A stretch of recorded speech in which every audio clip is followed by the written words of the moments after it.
Hello, hello les taureaux, ascendant taureau, signe lunaire en taureau, bienvenue pour cette guidance générale du mois d'avril 2023. Alors bien sûr, ça peut parler à certains taureaux dès à présent et parler à d'autres taureaux un peu plus tard dans le mois d'avril. Donc n'hésitez pas à revenir sur ce tirage si toutefois ça ne vous parlait pas dès à présent. Je tiens à souhaiter un très bon anniversaire à ceux qui regarderont la vidéo vers la fin du mois d'avril. Ce sera bientôt votre anniversaire. Voilà, bon anniversaire à ceux-là. En tout cas, on ne souhaite pas le bon anniversaire avant, donc ne prenez que ce bon anniversaire au moment de votre naissance. Ok, donc je vous recommande comme d'habitude de regarder la vidéo de votre signe ascendant et de votre signe lunaire pour avoir des compléments d'information ou recevoir un autre message qui peut-être vous parlera davantage.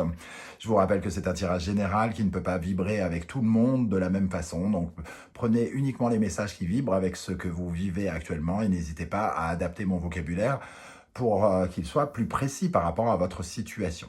Dans la barre d'infos juste en dessous, vous trouverez mon adresse email si vous désirez des renseignements pour les tirages personnalisés. Vous trouverez également différents liens qui vous mèneront vers les guidances que j'ai effectuées pour vous récemment, comme par exemple quelle est la bonne surprise qui vous attend en avril 2023, ainsi que les guidances professionnelles et sentimentales de mars 2023 qui sont encore à votre disposition. On y va avec l'énergie principale ici qui vous accompagnera en avril. N'oubliez pas de liker, de partager, de vous abonner si ce n'est pas déjà fait pour me soutenir, m'encourager, pour partager. Voilà. Merci à tous en tout cas. Voilà. Alors l'énergie de l'amoureux inversé. L'amoureux inversé nous parle peut-être d'un manque d'harmonie dans quelque chose. Il manque peut-être de l'harmonie. Ou alors ça nous parle d'un choix qui est un peu difficile parce qu'il nous est imposé. On nous impose le choix. Les circonstances nous imposent de faire un choix ou nous imposent d'avoir des doutes. On a peut-être beaucoup de doutes. Ici, ça peut nous parler, pour certains, d'une rencontre, par exemple, d'une rencontre, mais qui s'impose à nous et qui va devoir un peu nous bouleverser, qui va nous faire douter un petit peu. Et pour d'autres, cet amoureux inversé peut parler de s'éclater, entre guillemets, de batifoler par exemple, de tomber amoureux de plusieurs personnes. Ça peut nous parler d'infidélité, pourquoi pas, d'hésitation entre plusieurs personnes, ou en tout cas voilà, d'être un peu, d'avoir besoin de réharmoniser quelque chose dans une relation. L'amoureux inversé pour certains autres, notamment ceux qui sont en couple, peut nous parler de querelles actuelles, de désaccords, et qu'il va falloir, il faut corriger le tir pour que l'amoureux se remette à l'endroit et que ça soit plus appréciable. Cet amoureux inversé, en gros, il nous parle de s'éparpiller. On s'éparpille dans des choix différents, peut-être prendre une mauvaise décision, de faire un mauvais choix aussi. Alors, on va essayer de savoir comment ça vibre sur le reste des cartes. Déjà, les différentes interprétations ne vont pas vous parler toutes en même temps. Vous prenez celle qui correspond le plus à votre situation. Pardon. On va commencer par la première colonne et la deuxième viendra compléter pour en savoir un peu plus. Quel sera votre état d'esprit, les amis taureaux, pendant le mois d'avril? L'as de coupe. Bon, l'as de coupe, l'état d'esprit, c'est que peut-être vous tombez amoureux.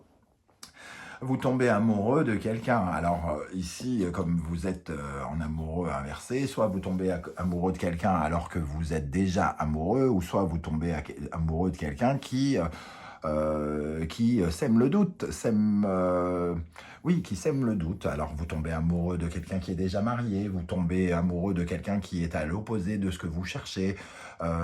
Les circonstances vous poussent à douter de cette personne parce que elle arrive à un moment où vous ne vous y attendiez pas et ça vous fait douter. Par exemple, cet as de coupe, il peut nous parler aussi d'une guérison.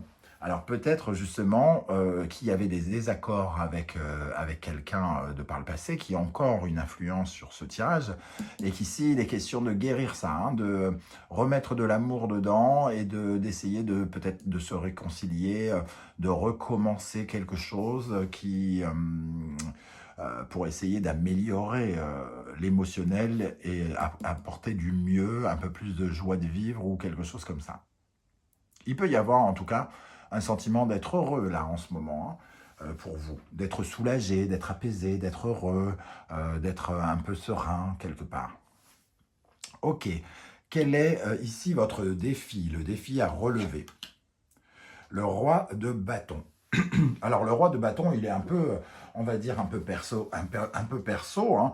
Il est un peu dans une dynamique de feu, il est dans son mouvement, personne ne peut vraiment l'arrêter. Alors peut-être qu'on parle d'ici d'une certaine forme d'égocentrisme ou de quelqu'un qui va devoir un peu remettre ses ambitions un petit peu de côté. Alors peut-être que vous tombez amoureux justement à un mauvais moment parce que vous êtes concentré sur quelque chose d'autre et que ça vous fait douter, que vous vous posez des questions sur le fait de rencontrer cette personne.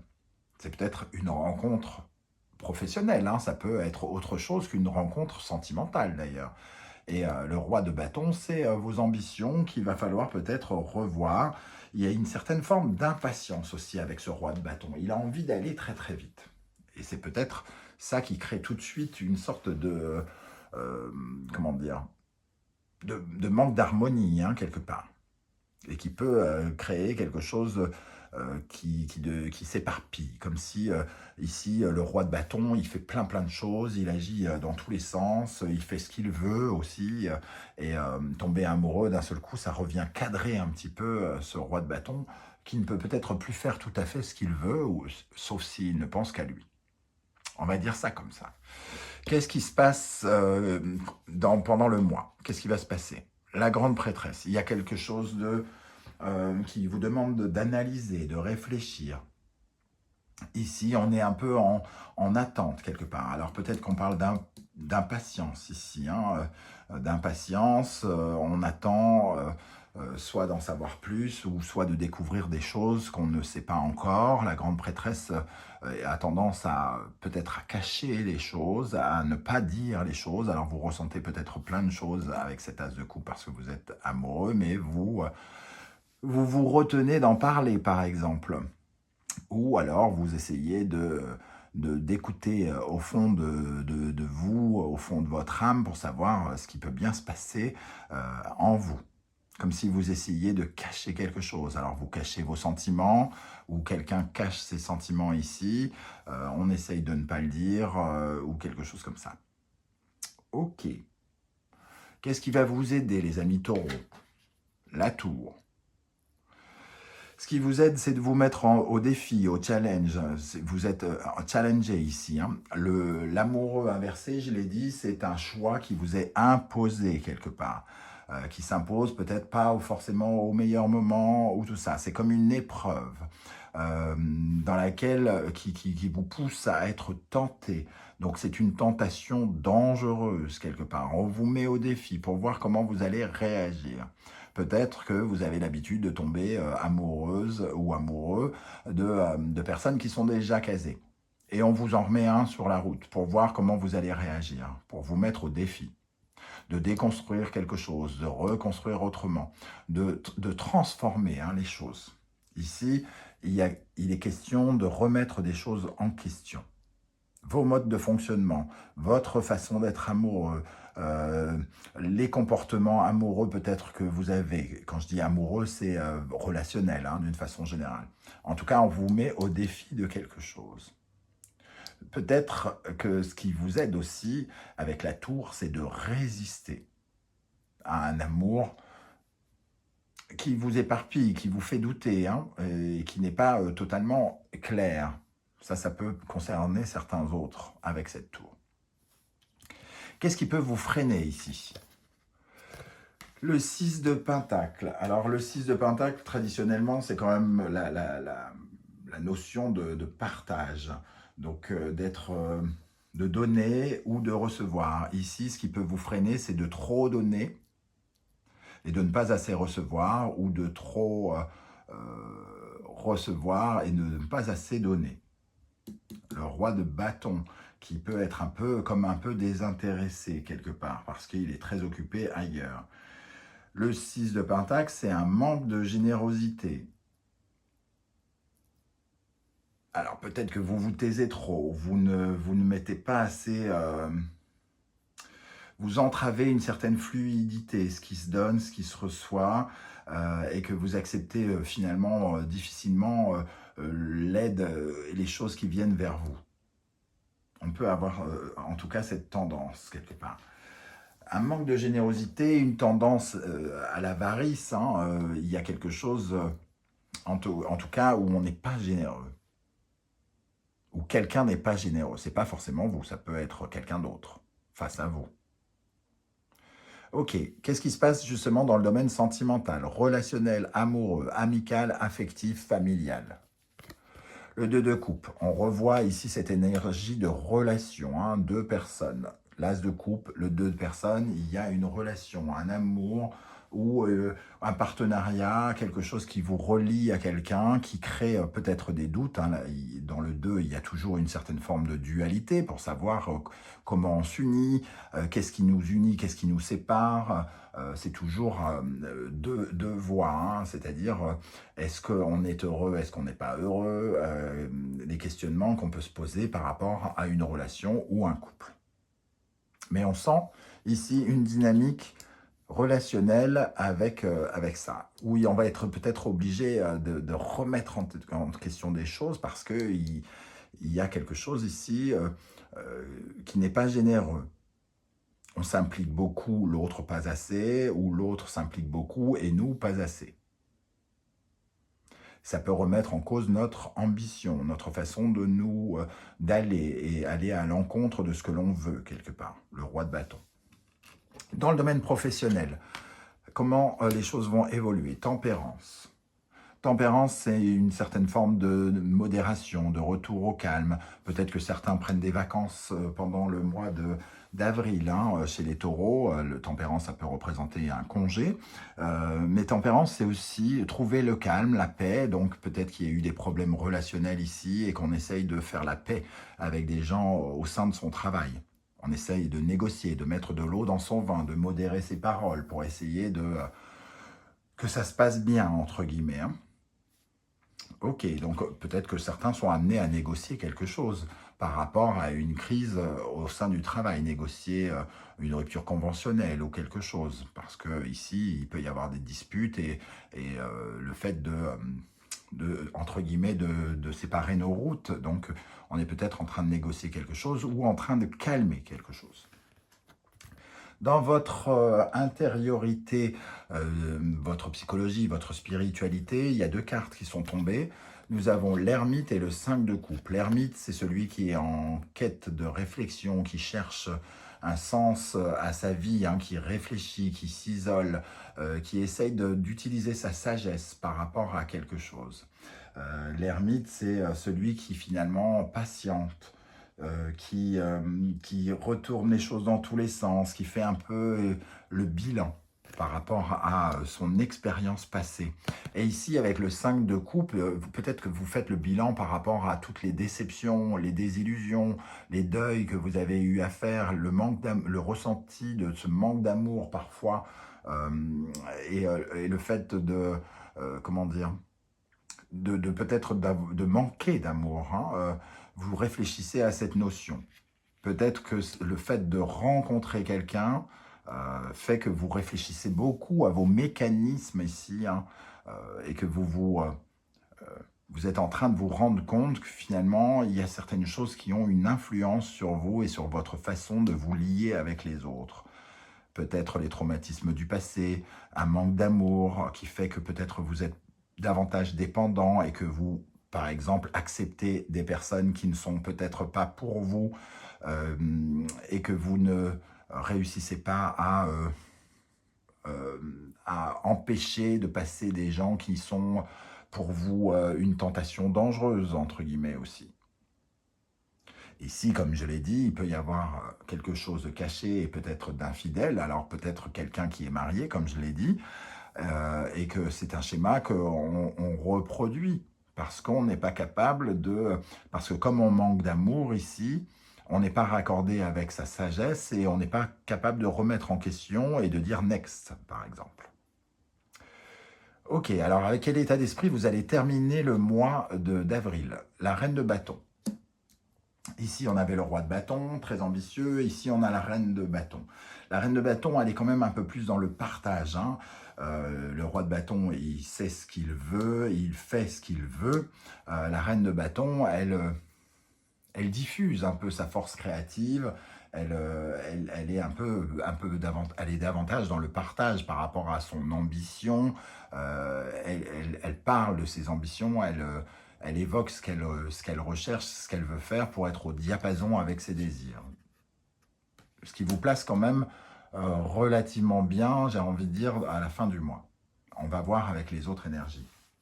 Justement, avec la deuxième colonne, quel est votre état d'esprit avec cet as de coupe? Le 5 d'épée.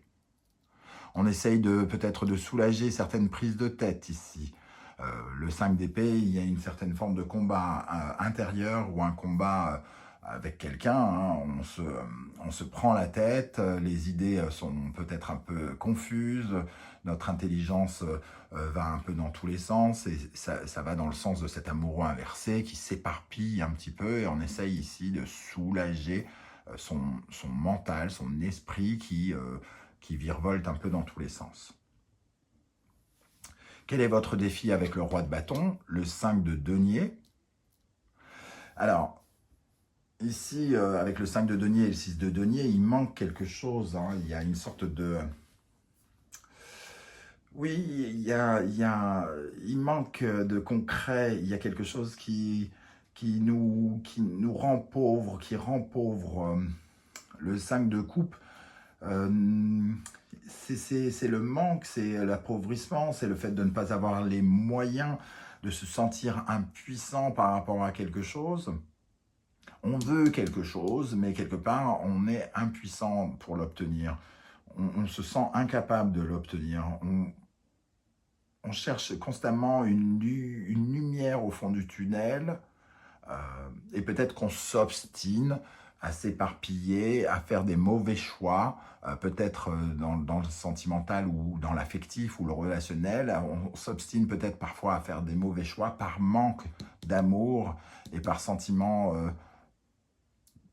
par besoin de se sentir un peu valorisé. On utilise l'autre pour nous valoriser. C'est comme ça que je ressens cette énergie ici. Il y a un côté un peu sombre aussi, hein, quand même, on se sent comme une victime quelque part. Il faut dépasser ce sentiment de victimisation et remettre en cause, remettre en question certaines choses, se challenger ici, hein, pour surmonter ce genre d'épreuve dont j'ai parlé tout à l'heure avec l'amoureux. Qu'est-ce qui va se passer avec la grande prêtresse? Le 3 de coupe. Ici, on a les amis, on a l'abondance des conversations, le fait d'être invité, le fait de sortir avec les amis, de parler avec les amis. Et ici, on a la grande prêtresse qui est très taiseuse, comme si vous ne révéliez rien, comme si vous préfériez garder tout pour vous, comme s'il y avait quelque chose qui restait secret vis-à-vis du monde entier, hein. Soit vous cachez le fait que vous êtes déjà casé, soit vous cachez le fait que vous ayez rencontré quelqu'un qui est déjà casé, soit vous cachez le fait que vous avez fait une rencontre ou quelque chose comme ça. Qu'est-ce qui va vous aider avec la tour? Le 7 de denier, de déconstruire des choses, de repartir sur des bases pour vous fixer de nouveaux objectifs qui vous permettront de récolter davantage de choses. C'est un peu vous rendre compte que concrètement, vous pouvez obtenir mieux en remettant en cause des choses, en vous redonnant de la valeur,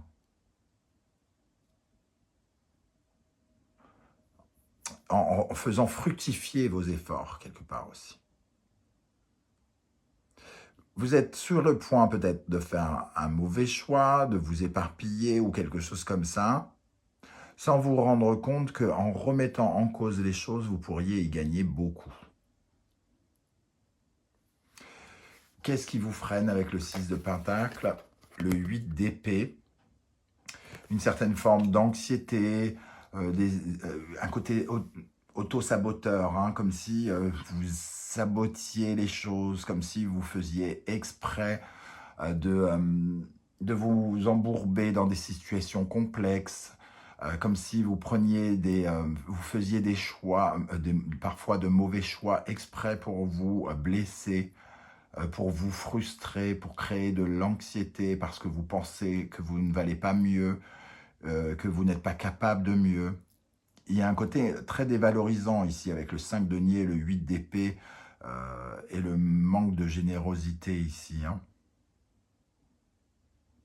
Je sens quelque chose de dévalorisant. Je ne sais pas du tout comment ça va vous parler dans le concret. Hein. Ça peut parler d'une relation amoureuse, amicale ou professionnelle, où on se sent, on ressent comme une sorte d'épreuve, hein, parce qu'ici, la grande prêtresse, peut-être qu'elle le sent au fond d'elle, que c'est une épreuve par rapport à sa sociabilité, à sa façon de se relier avec les autres. Et il y a quelque chose peut-être à apprendre ici avec l'ermite, hein, qui doit apprendre sur le manque d'amour, sur le sentiment de manque, de déception, de désillusion. Qu'est-ce qui se passe dans le domaine sentimental, relationnel, amoureux, qui fera l'objet d'une vidéo beaucoup plus détaillée un peu plus tard dans le mois. Nous avons le 2 de coupe et le 10 de denier. Ici, justement, on doit réharmoniser quelque chose pour se donner pour se valoriser, la relation, pour se valoriser soi-même, pour avoir plus confiance. Il y a quelque chose qui absorbe un peu la confiance que l'on peut avoir de l'autre. Il y a quelque chose qui fait qu'on doute de la confiance et du côté sécuritaire, entre guillemets, d'être en sécurité avec l'autre. Dans le domaine professionnel, avec tempérance, nous avons le roi de coupe, ce qui sous-entend quand même quelque chose qui pourrait s'améliorer. Tempérance, c'est faire la paix. Le roi de coupe, il est bienveillant, il est quand même plus ouvert à certaines émotions, il est plus empathique aussi, il est plus compréhensif, peut-être plus respectueux, avec un peu plus de diplomatie vis-à-vis de l'autre. Donc peut-être des relations au niveau du travail qui s'améliorent avec une ambiance peut-être meilleure au fil du temps. Peut-être qu'il y a eu des discussions pour améliorer quelque chose par rapport à d'anciennes querelles. Dans le domaine intérieur, avec cet ermite et ce 5 de coupe, nous avons le roi de bâton, mais il apparaît à l'envers. Le roi de bâton, c'est ici. Hein. C'est votre défi. Votre défi et le roi de bâton, ici, apparaît à l'envers. Donc, pour moi, il y a vraiment cette notion de...